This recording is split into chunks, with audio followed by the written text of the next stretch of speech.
الحمدللہ وحدہ والصلاة والسلام علی من لا نبی بعدہ وعلی آلہ واصحابہ الذین اوفوا عہدہ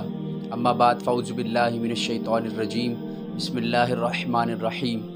شعرانی ٹی وی کے معزز ناظرین، السلام علیکم ورحمۃ اللہ وبرکاتہ۔ رمضان المبارک کے اختتام کے بعد عید الفطر بھی اپنے ایام تکمیل تک جا پہنچی ہے۔ تو عید الفطر کے بعد ہم نے درس مشکات المصابیح کا آغاز کرنے کا ارادہ کیا ہے۔ رمضان المبارک میں مصروفیت کے پیش نظر کچھ کوتاہیاں ہو گئی تھیں کہ پروگرام نہیں ریکارڈ ہو پائے، اس کے لیے ہم معذرت خواہ ہیں، لیکن انشاءاللہ کوشش کریں گے۔ آپ لوگوں سے دعاؤں کی التجا ہے کہ آپ دعا کیجئے گا کہ اللہ تبارک و تعالی استقامت عطا فرمائے اور اللہ تبارک و تعالی دین کا کام لے لے۔ رمضان المبارک میں اکثر لوگوں کا رجحان ہوتا ہے کہ وہ عبادت میں ذوق بڑھ جاتا ہے، تو اس میں وہ نمازوں کی پابندی بھی ہو رہی ہوتی ہے، روزے، ذکر و اذکار، صلاۃ التسبیح، پھر شبینے میں بھی قرآن مجید فرقان حمید کا ختم کیا جاتا ہے۔ اس طریقے سے عبادت میں وہ بہت دلجوئی کے ساتھ، دل جمعی کے ساتھ عبادت کیے کرتے ہیں۔ لیکن رمضان المبارک سے جاتے ہی، رمضان المبارک کے گزرنے کے بعد، چونکہ ان کی عادت یہ رہی ہوتی ہے پورا سال کہ وہ عبادات میں وہ فرض نماز کی وہ اکثر لوگ ادائیگی کرتے ہیں، لیکن اس کے باوجود اس کے بعد وہ اس کو اسی طریقے سے دل جمعی کے ساتھ ادا نہیں کر پاتے جس طرح رمضان المبارک میں کیا کرتے تھے۔ تو رمضان المبارک کے بعد ایسے لوگ وہ بہت زیادہ رمضان المبارک میں تو ذوق اور شوق بہت بڑھ جاتا ہے، صدقہ و خیرات بھی بہت کر رہے ہوتے ہیں، زکوٰۃ بھی دے رہے ہوتے ہیں، لوگوں کو مال بھی کھلا رہے ہوتے ہیں، افطاری بھی کروا رہے ہوتے ہیں، روڈوں پہ روڈ افطار بھی ہو رہا ہوتا ہے، سحری کا بھی بھرپور اہتمام ہو رہا ہوتا ہے، لیکن اس کے جیسے ہی گزرنے کے بعد ہم غریبوں کو پوچھنا بھی چھوڑ دیتے ہیں۔ ہم اپنی زندگی میں، اپنی لائف کے اندر اتنا اسٹرک ہو جاتے ہیں، تو پھر بعد میں ان عبادات کی طرف توجہ نہیں رہتی۔ یاد رکھیں، نبی کریم علیہ السلام نے ترمذی شریف کی حدیث مبارکہ کتاب الادب میں موجود ہے کہ نبی کریم علیہ السلام نے فرمایا کہ سب سے زیادہ بہترین عمل یا سب سے زیادہ اچھا عمل وہ عمل ہے کہ جو تھوڑا ہو لیکن دیر پا ہو، دل جمعی کے ساتھ بندہ اس کو کرتا رہے، وہ اس میں استقامت ہو، چاہے وہ عمل تھوڑا ہو۔ مثال کے طور پہ اگر آپ یہ دیکھیں کہ وہ ایک آدمی وہ رستے سے گزر رہا ہے، تو اگر وہ ایک پتھر ہٹا دیتا ہے اور روز ہٹاتا ہے تو یہ بہت اچھا ہے کہ جاتے ہوئے ہمیشہ دیکھتا ہے کہ وہ سنت مبارکہ پہ عمل ہو جائے، کہ کوئی بھی ایسی چیز جو راستے میں تکلیف دہ پڑی ہے، اس تکلیف دہ چیز کو وہ ہٹا دیتا ہے۔ دوسرا، کوئی بھی پانی پلاتا ہے مثال کے طور پہ، تو ایک بار اگر کسی کو پانی پلاتا ہے اور بار بار ایسا ہی کرتا ہے کہ جب کوئی اس سے پانی مانگتا ہے تو اس کے ماتھے پہ بل نہیں آتے، یا اس کے ماتھے پر وہ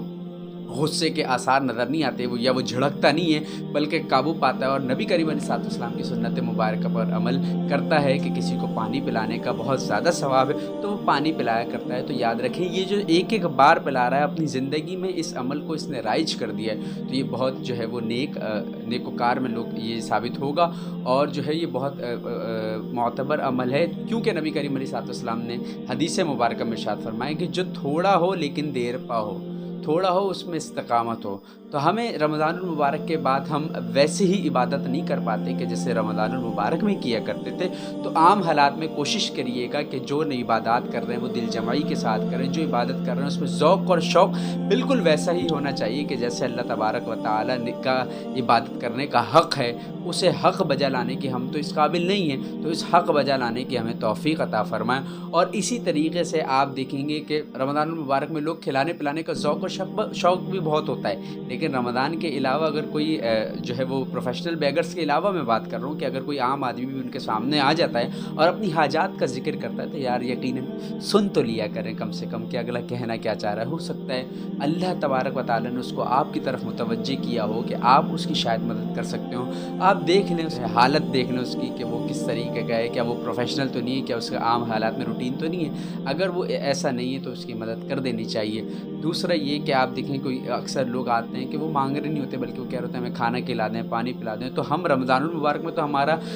وہ علمی رمضان المبارک میں ہمارے عبادت کا ذوق اتنا بڑھ جاتا ہے کہ ہم اچھے سے اچھا کھلا رہے ہوتے ہیں، اور عام حالات میں آ جاتے ہیں تو ہم منع کر دیتے ہیں۔ ایسے سب کی بات نہیں کر رہا میں، کچھ لوگ ایسے ہوتے ہیں، ہم ان کو بھی دعوت تبلیغ کرتے ہیں، ہم ان کو بھی اپنی دینی ذمہ داری کا ہونے کا احساس کرتے ہوئے انہیں بتاتے ہیں کہ اگر کوئی ایسا آ جائے تو آپ کر دیا کریں۔ اللہ نے آپ کو دیا ہے اتنا، آپ کے پاس وہ اگر شخص آ رہا ہے تو یقیناً وہ کوئی امید لے کر آ رہا ہے، یقیناً وہ کوئی آس لے کر آ رہا ہے۔ ہو سکتا ہے اللہ نے آپ کو اس کو بھیجا ہو اور یہی عمل جو ہے وہ آپ کی بخشش اور وسیع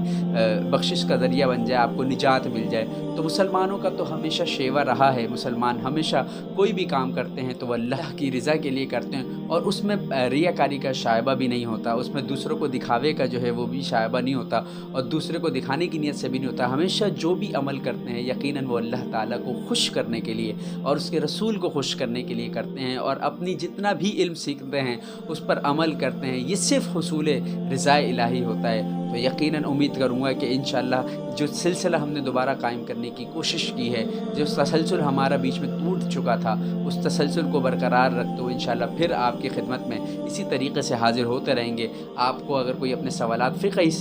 حوالے سے سوالات کرنے ہوں تو دیے گئے نیچے نمبرز پر رابطہ کر کے اپنے سوالات آپ سینڈ کر سکتے ہیں، ای میل کے ذریعے بھی جوابات آپ جو ہے وہ پوچھ سکتے ہیں۔ اسی طریقے سے اگر کسی کو آن لائن کلاسز یا قرآن و حدیث یا فہم شریعت یا دینی کا علم سیکھنا ہو تو وہ بھی ہم سے رابطہ کر سکتے ہیں۔ انشاءاللہ دوبارہ حاضری کا شرف حاصل ہوگا، جب تک کے لیے السلام علیکم ورحمۃ اللہ وبرکاتہ۔